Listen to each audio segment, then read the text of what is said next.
Scania बस घोटाला, जो कि एक बहुत बड़ा घोटाला है, वो भारत की मीडिया से पूरी तरह गायब है।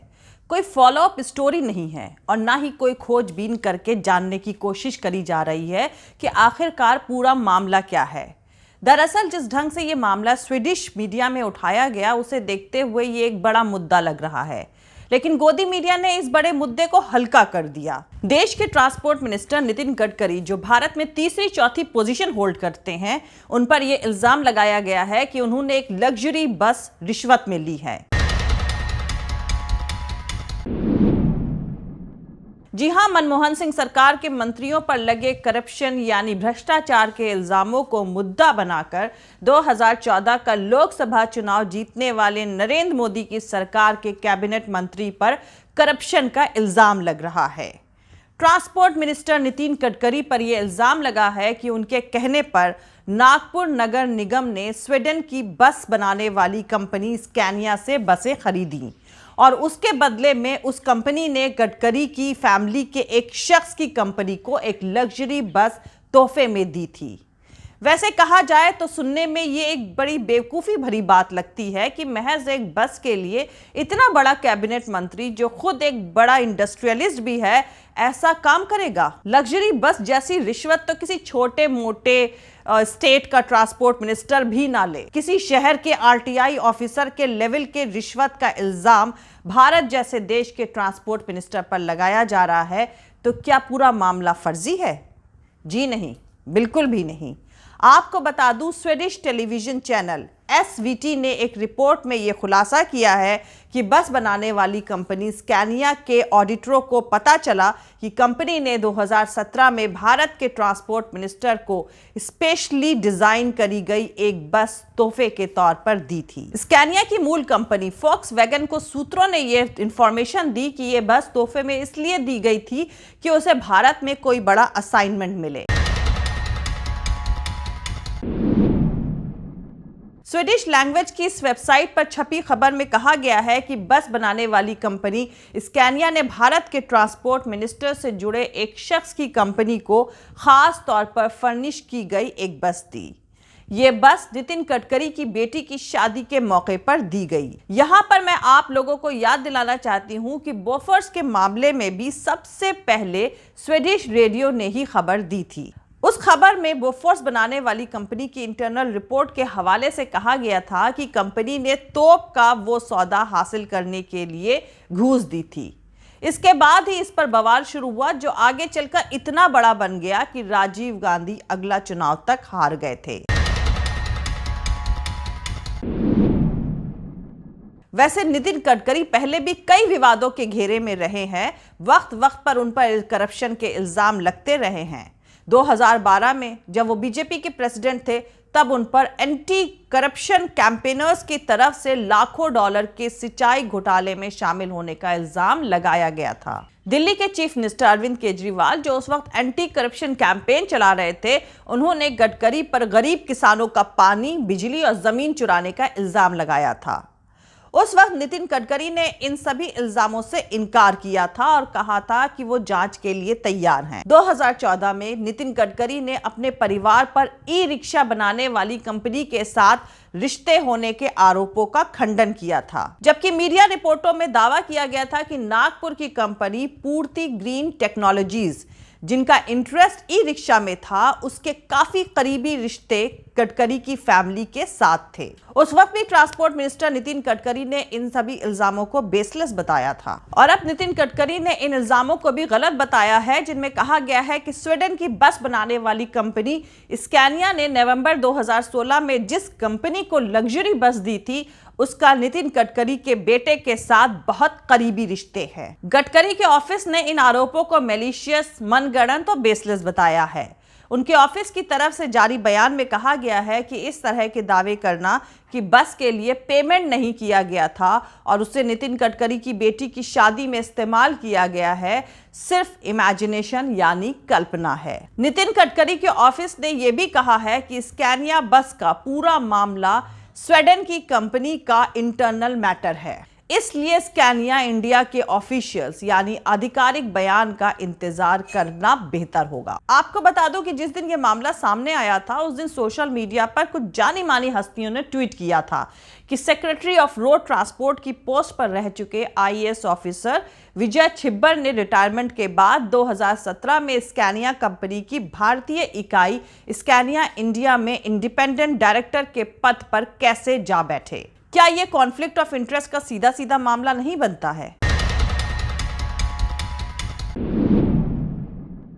किसी भी मीडिया हाउस ने इस पॉइंट को लेकर कोई खोजबीन नहीं करी और अपने व्यूअर्स को पूरी इंफॉर्मेशन नहीं दी, पर इस घोटाले से जुड़ी सारी हकीकत मैं आपको बताऊंगी। लेकिन उससे पहले जो लोग मेरे इस चैनल पर नए हैं वो मेरा YouTube channel political Tamasha with doctor Arshi को सब्सक्राइब करके वहां पे लगी बेल आइकॉन को जरूर दबा दें ताकि आपको हमारे आने वाले हर वीडियो की अपडेट्स मिलती रहे। और दोस्तों, अगर आपको हमारा काम पसंद आता है, हमारे वीडियोस पसंद आते हैं तो www.patreon.com/dr अर्शी खान पर जाकर डोनेट करके आप हमारे काम को सपोर्ट कर सकते हैं। तो चलिए शुरू करते हैं। स्वीडन की मीडिया चैनल एसवीटी सहित 3 मीडिया आउटलेट्स ने यह खबर दी है कि स्कैनिया ने 2013 और 2016 के बीच 7 भारतीय राज्यों में बस कॉन्ट्रैक्ट पाने के लिए रिश्वत दी थी। एसवीटी की रिपोर्ट में कहा गया है कि नवंबर 2016 में डार्क लेदर सीट वाली मेट्रो लिंक एचडी बस दी गई थी। रिपोर्ट में यह भी कहा गया है कि जांच में इन आरोपों को सही पाया गया कि स्कैनिया ने भारत के मंत्री को वो बस दी थी और उसके बदले पैसे का भुगतान नहीं किया गया था। इसमें यह भी कहा गया कि इस डील से सीनियर सरकारी ऑफिसर्स को फायदा पहुंचा था। स्वीडिश मीडिया की इस रिपोर्ट के मुताबिक स्कैनिया के टॉप के ऑफिसर्स इस बस सौदे से जुड़े हुए थे। स्कैनिया के chief executive officer, Scania India के चीफ और उनके उत्तराधिकारी इस सौदे में शामिल थे। उन्हें इसकी पूरी इंफॉर्मेशन थी। एसवीटी ने एक सीनियर ऑफिसर के हवाले से कहा कि नितिन गडकरी को इस पूरे डील की जानकारी थी। यह सेंसिटिव मामला था और एक केंद्रीय मंत्री से सीधे तौर पर जुड़ा हुआ था, लिहाजा उन्हें यह बस कंपनी के एक डीलर के मारिफत से दी गई थी। यह बस सीधे मंत्री को ना देकर पहले कंपनी के डीलर को दी गई। उसने यह बस नितिन गडकरी के बेटे की कंपनी को दे दी। ब्लूमबर्ग के मुताबिक इस मामले में राज्य सड़क परिवहन निगमों के भारतीय ऑफिसर्स को कुल 19 मामलों में 65,000 यूरो की रिश्वत दी गई थी।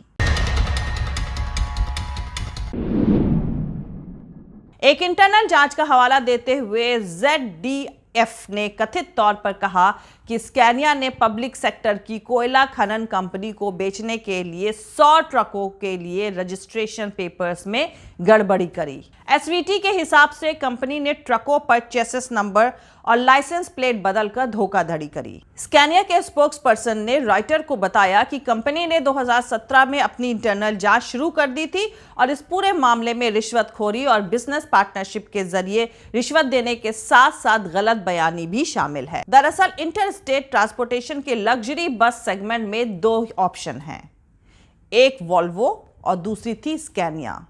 लेकिन 15 साल से सक्सेसफुली चल रही वॉल्वो बस को नकार कर 2013 से 2017 के बीच 7 राज्यों के परिवहन निगम पर दबाव डालकर स्वीडिश कंपनी स्कैनिया से स्कैनिया बस की खरीद को कंफर्म करवाया गया और रिश्वत यानी कमीशन के बतौर सैकड़ों करोड़ रुपए वसूले गए। अभी कल की खबर है कि राजस्थान रोडवेज के लिए स्कैनिया की जिन 27 लग्जरी बसेस की खरीद करी गई थी उनका रख रखाव बहुत ही महंगा साबित हो रहा है। बसों की खरीद 30 करोड़ रुपए में करी गई थी, जबकि उनकी मेंटेनेंस पर अब तक 33 करोड़ रुपए खर्च हो चुके हैं। ये 27 स्कैनिया बसेस भाजपा सरकार के कार्यकाल में 2015 से 2017 के बीच खरीदी गई थी। 5 साल तक इन बसेस के मेंटेनेंस का ठेका भी स्कैनिया को ही दिया गया और राजस्थान रोडवेज 1.52 रुपए प्रति किलोमीटर के हिसाब से आज तक ये राशि स्कैनिया कंपनी को दे रहा है। ऐसे ही महाराष्ट्र राज्य सड़क परिवहन निगम MSRTC ने अक्टूबर 2015 में 35 स्कैनिया बसेस खरीदी थी और कर्नाटक के KSRTC ने 50 बसेस खरीदी थीं। अब यह हकीकत महाराष्ट्र के मुख्यमंत्री रहे पृथ्वीराज चौहान ने एक प्रेस कॉन्फ्रेंस करके बताया और उन्होंने इस सौदे में दी गई रिश्वत के इल्जाम में जांच की मांग भी करी है। यह तो सिर्फ 3 राज्यों के बसेस के खरीद के आंकड़े हैं। स्कैनिया के ऑफिसर्स ने तो खुद माना है कि भारत के कुल 7 स्टेट्स में रिश्वत देकर बसेस बेची गई हैं। दोस्तों, अगर सही ढंग से खोजबीन करी जाए तो इस मामले में न खाऊंगा न खाने दूंगा कहने वाले शख्स के नीचे आपको करप्शन की नदी बहती नजर आ जाएगी। पर हिंदू मुसलमानों, मंदिर मस्जिद में उलझे लोग इस तरह के घोटाले के खुलासों में दिलचस्पी नहीं रखते हैं और ना ही देश की मीडिया को पोल पट्टी खोलने से कोई फायदा होने वाला है। जय हिंद, सत्यमेव जयते, अल्लाह हाफिज। दोस्तों, हमारा पूरा वीडियो, दूसरे और वीडियोस देखने के लिए हमारा YouTube channel political Tamasha with doctor Arshi को सब्सक्राइब करके वहां पे लगी बेल आइकॉन को जरूर दबा दें ताकि आपको हमारे आने वाले हर वीडियो की अपडेट्स मिलती रहे। और दोस्तों, अगर आपको हमारा काम पसंद आता है, हमारे वीडियोस पसंद आते हैं तो www.patreon.com/dr अर्शी खान पर जाकर डोनेट करके आप हमारे काम को सपोर्ट कर सकते हैं। दोस्तों, अगर आपको हमारा वीडियो पसंद आता है तो लाइक और शेयर करना हरगिज नहीं भूलें।